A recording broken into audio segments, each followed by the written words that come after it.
All right, the subtitle today is The Danger of All Plastics, Plastic Exposure. This is just a quick one because we just did a podcast on plastics, but there is definitely some. I think we went over obesogens. Yeah, that was the term, which caused weight gain coming through the plastics.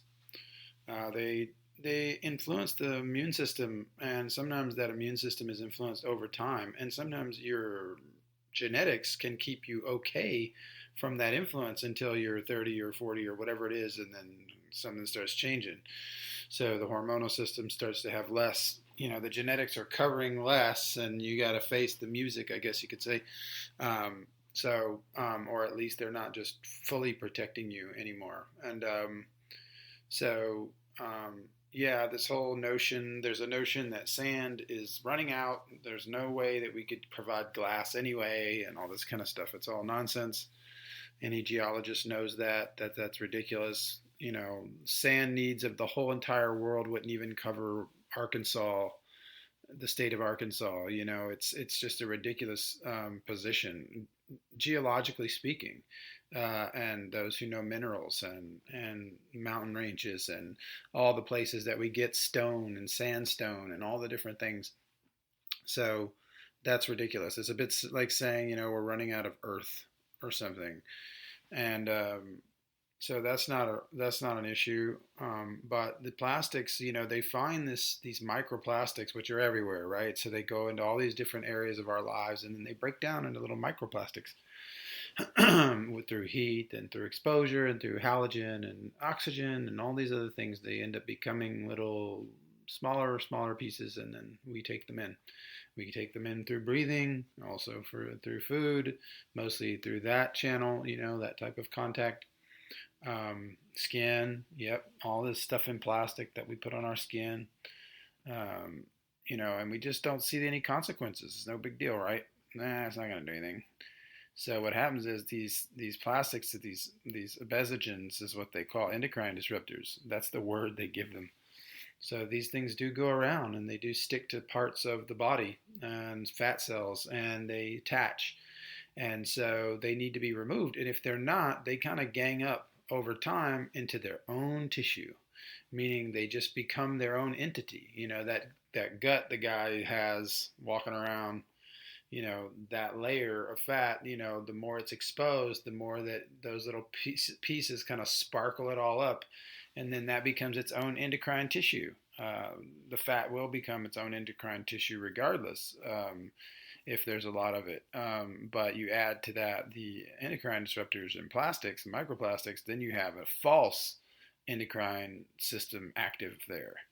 So mimickers and fake estrogen and blocking too, like blocking the actual ports or receptors where we would actually have the right type of hormone being delivered. And so that's why they call it a disruptor, because it's basically disrupting the actual delivery of the right hormone. And so we can't figure this stuff out, and then we get, our thyroids go out and all this stuff. We don't ever think about the water, the fluoride in the water mixed with the plastics and all these little things that are just going there all the time, touching this, and so limiting our exposure is so key, because then you can get away from it to some degree if you get it down to a very small threshold.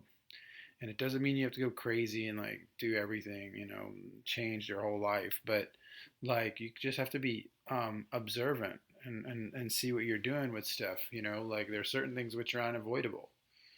And then there's a lot of things that are avoidable.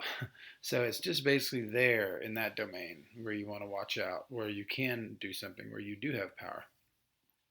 So that's like when you buy things, if nobody buys glass anymore because they think it's like a dinosaur and different and not like everything else and all that, or maybe they'll break it and all this kind of stuff, then glass will disappear.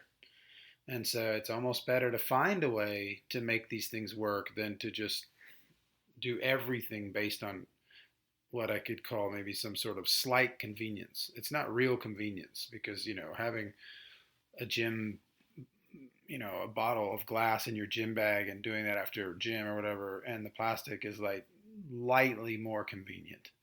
but we're not going to give up the world on a light convenience. There has to be a little bit of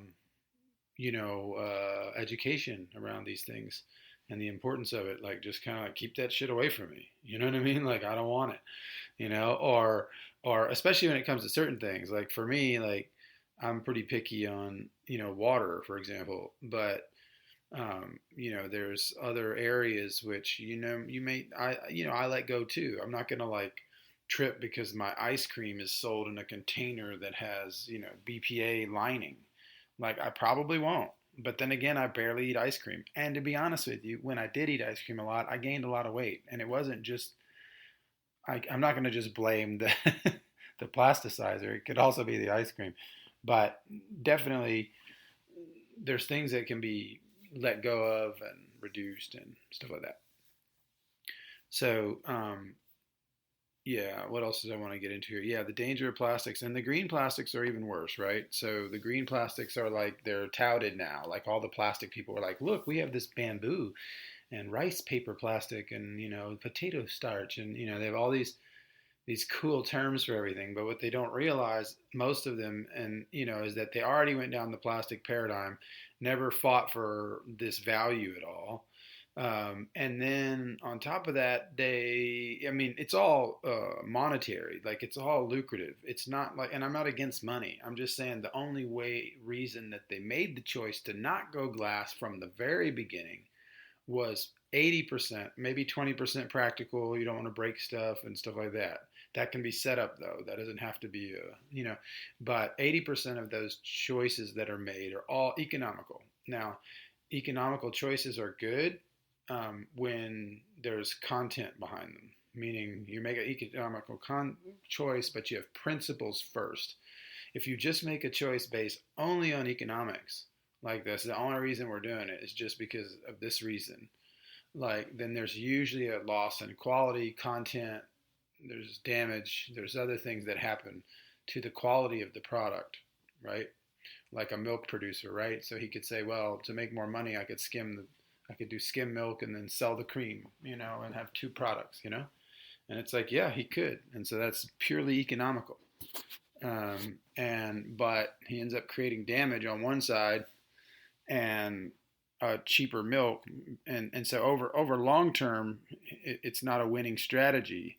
So the people that do the best actually have just the raw milk, and then that just explodes their business, So it looks tempting for a second to split and stuff. So this is just the plastic argument all over again with, put the lipstick on the pig thing. Here we go. Now you've got plastic, so how come you validate it? Well, we use Glastic or we use bioplastics, and then it turns out that the structural level, there's a lack of structure in those elements like the potato flour, corn flour, cornstarch, or whatever these things that are using to make them ligands and stuff. Those elements are not strong enough. They don't have enough structure themselves than even the traditional plastics made from petroleum. So what happens is, in order to make up for that lack of integrity, they use more plasticizers in those products. And the plasticizers like BPA and BPS and all this stuff, like those are the worst part of the exposure anyway.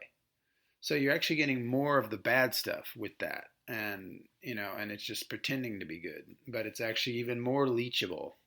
I mean, there's some good to it, I guess, because you're not using petroleum, or whatever. But like, it's almost like the ethanol for the car. It can work. It does work, and it can, for many different situations, it can work. But gasoline is much stronger for the car. It just works better. So it's one of those things that it sucks, but there's the truth there. Like it just works better. It gives you more power. And so there's little things that we can't just get around just because we want to go a certain direction. There's some hard lines there. But anyway, if that can help, just trying to get people off of this trip and back to plastic. Back to glass. There's no going back to plastic because we're surrounded by it.